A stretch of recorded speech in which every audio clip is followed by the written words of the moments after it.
ભાવનગર જિલ્લામાં બનેલા બનાવમાં અત્યાર સુધીમાં 8 નાગરિકોના મૃત્યુ નિપજ્યા છે, જ્યારે 31 નાગરિકોની જિલ્લાની વિવિધ હોસ્પિટલોમાં સારવાર હેઠળ હોવાનું માહિતી મળી રહી છે. જો વાત કરવામાં આવે તો આ અંગે રાજ્યના લો એન્ડ ઓર્ડરના આઈજીપી મકરંદ ચૌહાણે પોતાની પ્રતિક્રિયા આપી હતી. રાજ્યના પોલીસ વડાના આદેશથી સમગ્ર કેસની ઊંડાણપૂર્વક તપાસ સ્ટેટ મોનિટરિંગ સેલની ટીમને સોંપવામાં આવી છે. ભરતનગર અને વર્તેજ પોલીસ સ્ટેશન ખાતે ગુના સંદર્ભે કાયદેસરની કાર્યવાહી હાથ ધરી તપાસ શરૂ કરવામાં આવી છે. આ કેસમાં અત્યાર સુધીમાં ઝડપાયેલા 13 જેટલા આરોપીઓના રિમાન્ડ મેળવવાની પ્રક્રિયા પણ ચાલુ હોવાનું તેઓએ જણાવ્યું છે. બેદરકારી દાખવનાર પોલીસ અધિકારી કર્મચારીઓને સસ્પેન્ડ સુધીના પગલાં લેવામાં આવ્યા હોવાનું પણ જણાવાયું છે. આ અંગેની માહિતી 20 ઓગસ્ટના 7:30 વાગે આપવામાં આવી હતી.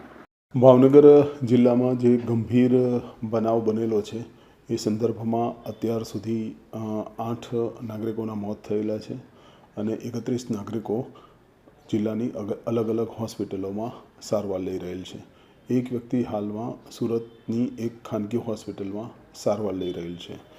આ સંદર્ભમાં ભાવનગર જિલ્લાના એસપી તરફથી વર્તેજ પોલીસ સ્ટેશનના ડી સ્ટાફના 3 કર્મચારીઓને સસ્પેન્ડ કરવામાં આવેલા છે.